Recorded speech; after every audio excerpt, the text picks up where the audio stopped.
आप सभी का पुनः स्वागत है आपके इस YouTube platform home science classes with Mohini ma'am में। तो बहुत ज़्यादा कमेंट आ रहे थे मुख्य सेविका की भर्ती को लेकर, क्योंकि बहुत से बच्चे एक डर में जी रहे हैं कि कहीं मुख्य सेविका भर्ती पहले ना आ जाए और हमें पैट का एग्ज़ाम देने को ना मिले, या फिर क्या पैट पुराना ही चलेगा, या फिर ऐसा तो नहीं है कि जो पैट दोबारा होगा हमें वही देना होगा और उसी से मुझे भर्ती मिलेगी मुख्य सेविका की। तो आज हम सारे डाउट क्लियर करेंगे कि पैट 2025 वाला चलेगा या पैट 2026 वाला चलेगा। मुख्य सेविका की हम आज टोटल चर्चा कर लेंगे, क्योंकि बहुत से नए बच्चे भी जुड़ गए हैं जो ग्रेजुएशन वगैरह क्वालिफाई करके आए हैं और वो भी यहाँ पर आवेदन करना चाहते हैं। और सबसे बड़ी चीज़, मैं आपसे एक चीज़ और कहना चाहूँगी कि अगर आप मुख्य सेविका की भर्ती में सिलेक्शन चाहते हैं तो आप ये सोच के नहीं रह सकते हैं कि अरे इतने दिन से भर्ती नहीं आ रही है, या फिर मतलब बहुत से लोग क्या करते हैं, भर्ती की तैयारी करते, इंतजार करते हैं पर तैयारी उतनी अच्छे से नहीं करते।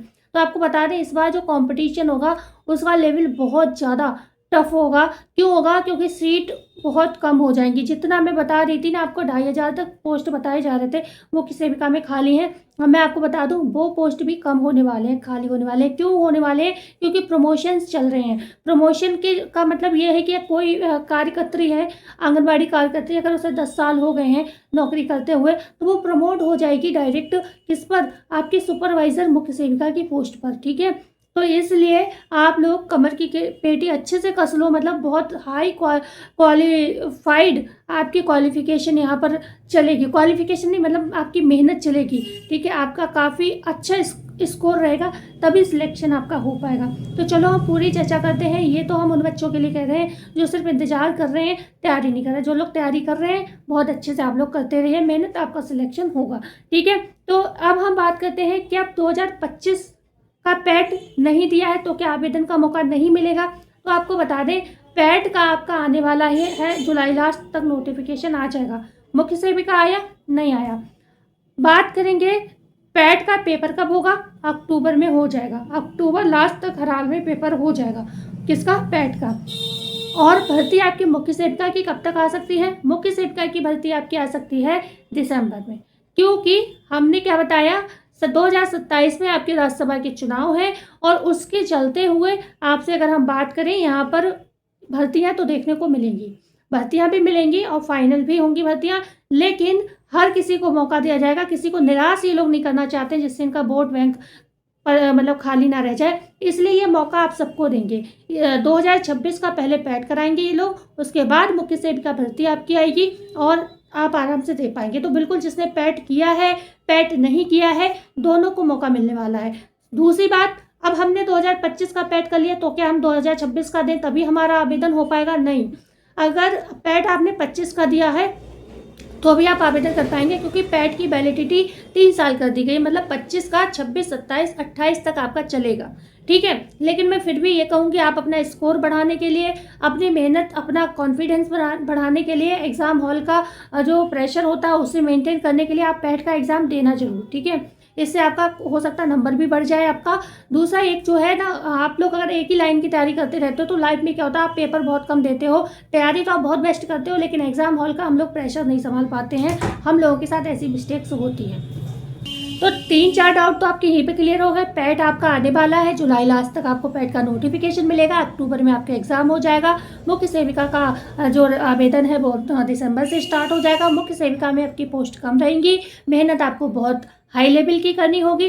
कुछ डाउट आपके हो गए क्लियर।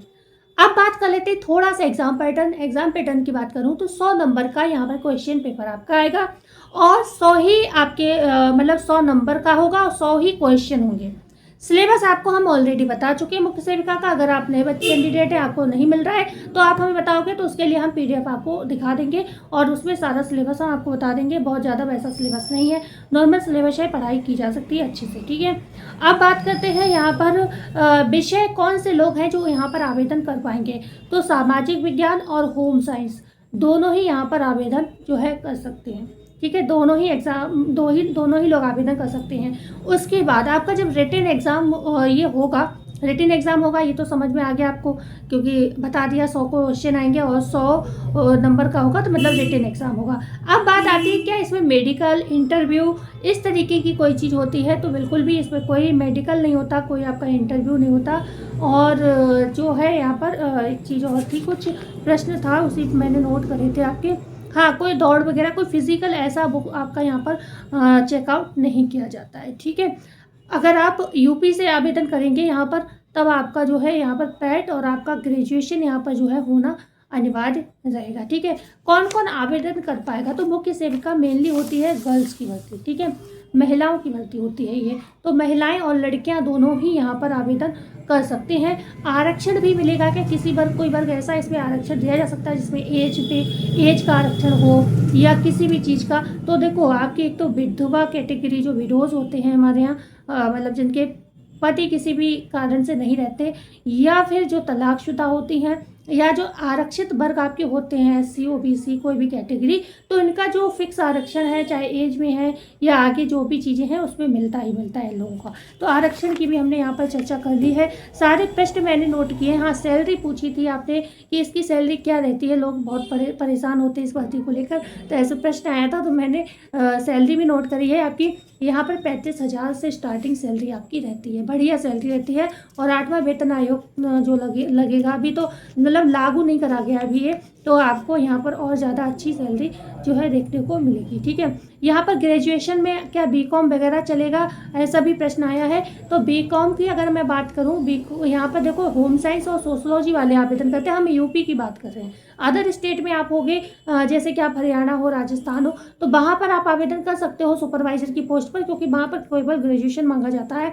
लेकिन आप अगर यूपी में रहते हैं, क्योंकि होम साइंस और यहाँ पर सामाजिक विज्ञान चलता है, तो आप मान सकते हो कि BCom BSc में होम साइंस, हाँ BSc तो होम साइंस होता है, लेकिन आपकी नहीं हो, वैसे और चीज़ें तो नहीं होती ना, कॉमर्स थोड़ी ना आपकी होम साइंस के अंतर्गत आएगी। तो आप लोग ग्रेजुएशन में मेरे हिसाब से BA और BSc वाले भी आवेदन कर सकते हैं, ठीक है। तो ये लोग आपकी यहाँ पर हो गए। एज क्या है, 18 से 40 या 21 से 40 इसमें रहती है, ये लोग आवेदन जो है कर पाएंगे यहाँ पर, ठीक है, मेरे हिसाब से। अब कोई भी प्रश्न आपका रह नहीं गया, मैंने सारे ही प्रश्न आपके ले लिए हैं यहाँ पर, ठीक है। बकाया एक मैं सुपरवाइज़र के नाम से एक ऐसी सेपरेट वीडियो भी लाने वाली हूँ जो सभी स्टेट को रिप्रेजेंट करेगी, मतलब क्योंकि अब सुपरवाइज़र या मुख्य सेविका पे जब मैं वीडियोस बनाती हूँ तो अदर स्टेट के बच्चे भी मुझे कमेंट करते हैं, तो इसलिए मैं एक ऐसी भी वीडियो लाने वाली है जिसमें मैं सभी स्टेट के डाउट क्लियर करते हुए एक छोटी सी वीडियो बनाऊँगी 7 से 8 मिनट की, जिसमें आपके टोटल डाउट क्लियर हो जाएंगे। और मैं ये बात आपको क्यों बता रही हूँ, आप तो यूपी की हो मेनली, तो मैं आपको इसलिए बता रही हूँ कि भाई आज के ज़माने में नौकरी आपको वैसे भी आपके घर में, आपके शहर में तो मिलती नहीं है, आपको जरूर कहीं ना कहीं दूसरी जगह जाना ही पड़ता है। तो आप जब इतनी मेहनत कर ही रहे हो, तो यूपी में अगर नहीं हो रहा है सिलेक्शन, तो कहीं और या भर्ती नहीं आ रही, तो अदर स्टेट में भी आप आवेदन कर सकते हैं। इसलिए आप वो वीडियो देखिएगा, जिससे आपकी तैयारी तो चल ही रही है और आपको हो सकता है यहाँ नहीं तो कहीं ना कहीं सिलेक्शन प्राप्त हो जाए। तो आज की वीडियो हम यहाँ पर एंड करना चाहेंगे यहीं से। आपके सारे डाउट मेरे हिसाब से मैंने क्लियर कर दिए हैं, और अगर कोई डाउट आपका है तो हमें कमेंट में कर सकते हैं। तो वीडियो को एंड करती हूँ। सभी लोग से रिक्वेस्ट है कि वीडियो को लाइक शेयर सब्सक्राइब करना मत भूलिएगा। धन्यवाद।